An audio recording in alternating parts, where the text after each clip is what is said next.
Howdy y'all, this here is Big Country with Big Country Survival. You might kind of recognize this knife.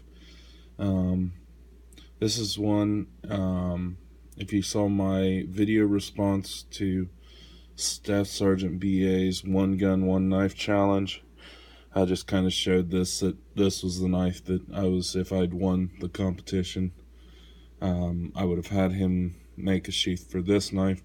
Well, thanks to this new little item here, a Central Machinery belt sander and circular sander, I was able to clean it up a lot. I took that sharp corner out of there to kind of have it more of a CX style really now. And I'm just using 80 grit right now. This is the 80 grit sandpaper that was on it when I unboxed it. I've got some 220 and some 100 something. I think I've got 120 and 220 now. I have not fooled with it yet. I'm kind of debating on taking this handle off. This is my first attempt at a wood handled blade. Putting a wood handle on a knife. And to be quite honest, it's very crude. Very crudely done. It was my first attempt, and I learned a lot of lessons. In the next one, the knife, I think I showed it in a video, but I know I showed a picture on my Facebook of the knife with a gut hook that I had made as a gift for a family member. So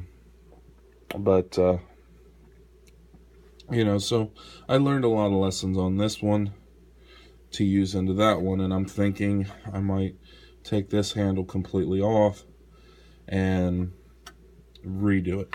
Just start from scratch, clean this all up now that I've got an actual belt sander. Put some real fine grit sandpaper on there, and have at it. So there's a thought, something might be doing down the road, and I thought about videoing me using this, but I kind of wanted to get more of a feel for it to begin with. And there's that. Now, yep, I'm moving over. That's not the big purpose of the video. I actually tripped a breaker running it because I'm running a couple of space heaters and stuff off of this, and some lighting, as well as that I was running off of I got like a milk house heater and an old space heater, and now I'm running off of this one breaker. So anyway, this was actually a Christmas present for my wife, and I'm gonna do a video on it. This is an emergency roadside kit. Okay, and there are some things, I know I did a video on giving the gift of preparedness to family members that don't prep per se, and an emergency roadside kit being a good way to do that. And you love this person, you care about them, you want them to be safe, and that's kind of the way I see it. So there are some things that I brought up in that video that are not in here because my wife already has a get home bag with things like space blankets and food and water purification and all of that. It's in that kit. This is just an emergency roadside kit that I made for her. Keep her safe when she's out there on the road. Alright, so, and I bought all of this at Harbor Freight. And this is all decent equipment, okay? This is a one size fits all yellow, safety yellow rain slicker. Just a cheap, disposable poncho. Got a flashlight. It's fairly bright. But the cool thing about it is, and I'm going to turn this off here, has a magnet and a swivel. So you can stick it up on your car, magnet, swivel, move it till you can see. You got a safety vest. You know, this, I didn't even know they made such a thing, is a collapsible traffic cone. Okay, so, you know, most of this stuff is about being seen. There are some other items in here. Got a couple of tie-down straps. Yeah, these are not actual ratchet straps, they're just tie-down straps. But so we got a couple of them. We got, let's see, this is not made for easy one-hand opening. Little foldable Stanley knife.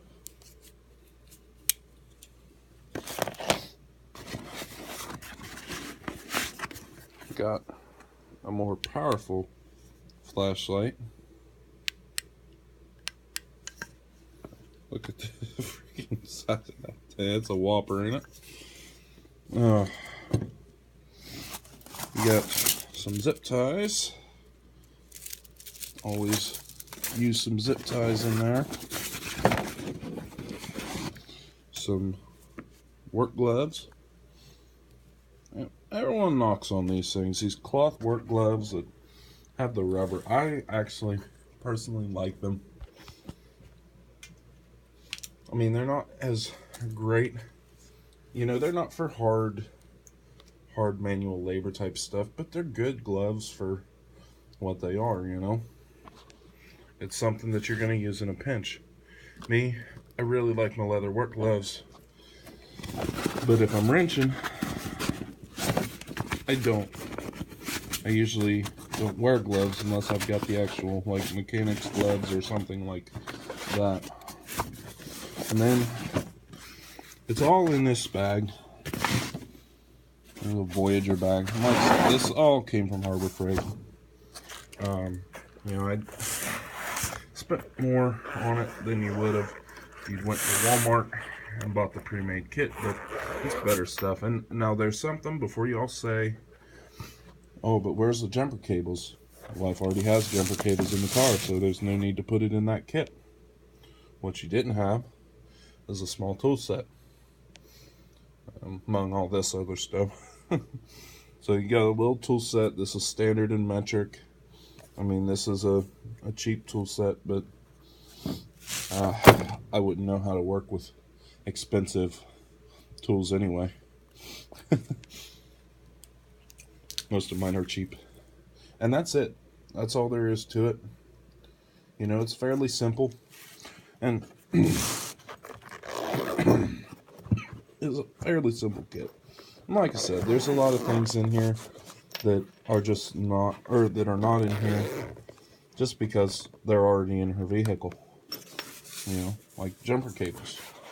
She doesn't need another set of jumper cables because she's got a set in the car already. You know, she doesn't need a space blanket because there's one in the car already.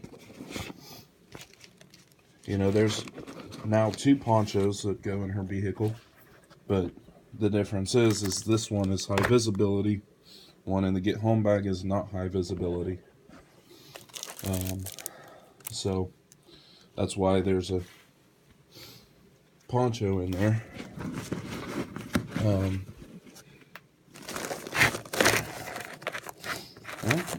you know, this all goes in there pretty compact.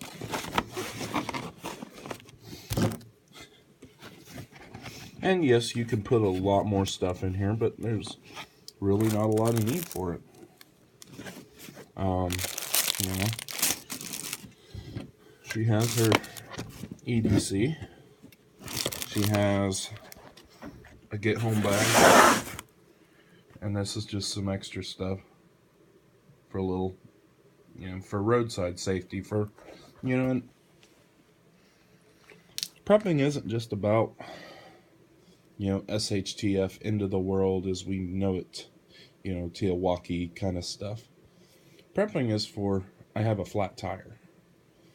Prepping is for, I skid on the icy road and wound up in a ditch somewhere, and it's, freezing out there, so I'm trying to keep warm, until morning.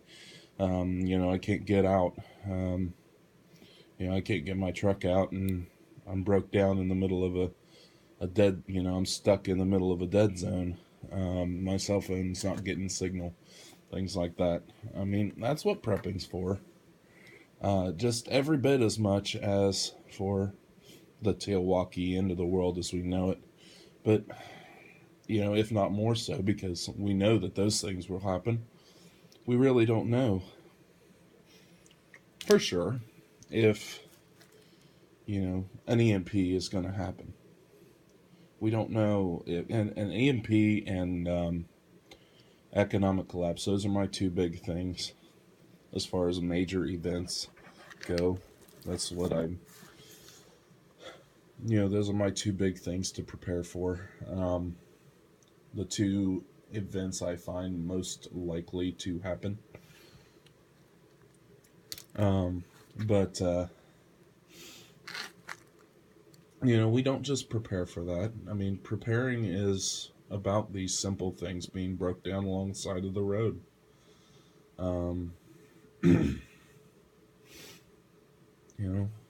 Losing your job. These are all things that we prepare for.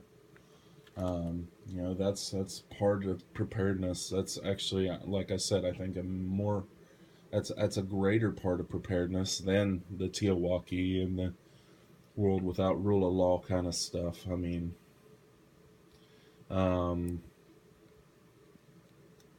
because we know that this little stuff is going to happen. I mean, we know we're going to break down. Right now my wife's got a fairly new car. Pretty reliable too. Although she could still have a flat and things like that. But, that new car that runs great and all of that, it might not always run great and it might break down. I mean, even a new car can break down, but you could drive a car off the lot and it just breaks down. You never know. But, that's a big thing, right? You prepare for this stuff as well. I mean, it can't all just be preparing for Tiawaki. You gotta prepare for this small stuff. Yeah. Anyway, like I said, this all came from Harbor Freight. You can do it pretty cheap. Considering the kind of stuff in here, I don't like the pre-made kits. I mean, I could have saved some money and bought a pre-made kit from Walmart. But I don't like them. I want to know what I'm putting in there. I don't want to have to buy a pre-made kit and, then have to add stuff. Right? I want to buy the stuff and put it together, and that way I know we have exactly what I wanted to put in there. That's just the way I am, the way I look at it. Sorry, I didn't really do an intro for you. Just imagine, I kind of got a cold, so I'm not going to sing. But just imagine, baby, it's cold outside. Just because, well, it's cold outside and I want to make liberal commie heads explode. Alrighty, y'all. Till next time, this here's Big Country with Big Country Survival. I'm signing out. God bless.